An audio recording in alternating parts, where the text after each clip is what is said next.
یہاں سے فوجیں چلیں گی، سیاہ علم برآمد ہوں گے اور کوئی طاقت انہیں روک نہ سکے گی، ان کا منہ پھیر نہ سکے گی، یہاں تک کہ وہ ایلیا حضور کے زمانے میں یروشلم کا نام تھا، یہاں تک کہ ایلیا میں جا کر نصب ہو جائے۔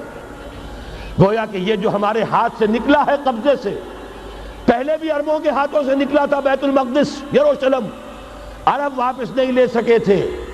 کرد خون صلاح الدین ایوبی اس نے واپس لیا، عربوں میں دم نہیں رہا تھا، عیاشیوں کی وجہ سے کھوکھلے ہو چکے تھے۔ میں تجھ کو بتاتا ہوں تقدیر امم کیا ہے، شمشیر و سنا اول، طاؤس و رباب آخر۔ یہی وجہ ہے کہ تقریباً 20 صدی کے بعد ان کی حکومت ختم۔ آشمارا حق بود گر خون بارد بر زمین، بر زوال ملک مستعصم امیر المومنی۔ یہ ہوا کہ نہیں ہوا؟ جبکہ آئے ہیں تاتاری ہورڈز، اور جنہوں نے کہ آخری خلیفہ بنو عباس اسے محل میں سے نکالا، ایک کھال کے اندر لپیٹ کر اور اپنے گھوڑوں کے سوؤں تلے کچل دیا۔ عرب معزول کر دیے گئے تھے، لیکن اب دوبارہ عربوں کو جب سہارا ملا ہے، لیکن اب بھی انہوں نے کہیں اسلام قائم نہیں کیا۔ کوئی روس کا غلام رہا، کوئی امریکہ کا غلام رہا، کسی نے اس کا ساتھ دیا، کسی نے اس کا ساتھ دیا۔ تہذیب ہے تو مغربی، تمدن ہے تو مغربی، وضع میں تم ہو نصارہ تو تمدن میں ہنود۔ یہ مسلمان ہیں جنہیں دیکھ کے شرمائے یہود۔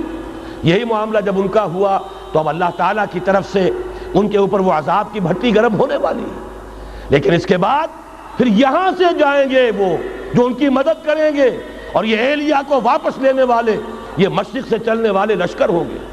یہ اسی علاقے میں جب انقلاب آ جائے گا، یہ علاقہ خراسان اور پاکستان، جب یہاں نظام خلافت قائم ہوگا، یہاں سے اسلام کی توسیع ہوگی، اور یہاں سے جانب مشرق ہند اور جانب مغرب یہ جو یہودیوں کا سیلاب آ رہا ہے، ان دونوں کا مقابلہ کرنے کے لیے انشاءاللہ العزیز، ورنہ یہ اصابتان جو ہے ایک حدیث میں جمع کرنے کی کوئی اور حکمت ہو نہیں سکتی، ورنہ تو ہندوستان پہ کئی لشکر آئے ہیں۔ لیکن یہ کہ در حقیقت اسی وقت جب کہ عالم عرب میں وہ بھٹی دہکے گی، اسی وقت یہاں انقلاب آ چکا ہوگا۔ ایک طرف یہاں سے مدد کے لیے لشکر جائیں گے کہ جو مسلمان عرب جو ہیں ان کی مدد کریں گے، حضرت مہدی کے جھنڈے تلے لڑیں گے، حضرت مہدی کی حکومت کو مستحکم کریں گے، یؤتون علی المہدی۔ دوسری طرف وہ ہندوستان کی طرف پیش قدمی کریں گے، اور یہیں سے جیسے اس وقت سیلاب نکلا تھا جزیرہ نما عرب سے، ایک داہنی طرف ایک بائیں طرف، ایران، افغانستان، ترکستان، ادھر مصر، لیبیا، الجزائر، مراکش، موریطانیہ، اسی طریقے سے انشاءاللہ اسی علاقے سے اس کا آغاز ہوگا اور بات آگے بڑھے گی۔ تو غرض اصل حاصل کیا ہے؟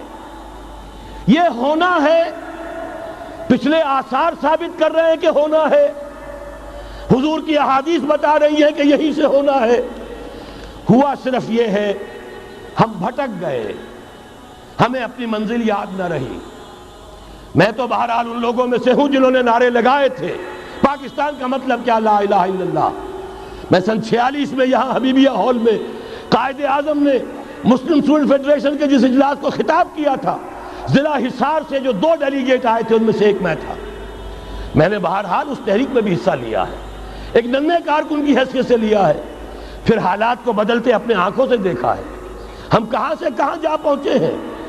ضرورت صرف اس بات کی ہے کہ آج ہمارا حال یہ ہے، ہماری قیادت، ہماری سیاست ان لوگوں کے ہاتھ میں ہے کہ وہ فریب خوردہ شاہی کے پلاح و کرگسوں میں اسے کیا خبر کہ کیا ہے، تب وہ تاب جاویدانہ، ان کی تہذیب مغربی، ان کی ذہنیت مغربی، ان کی وضاقتہ مغربی، ان کا تمدن مغربی، ان کی سوچ مغربی، ان کے سارے اطوار مغربی،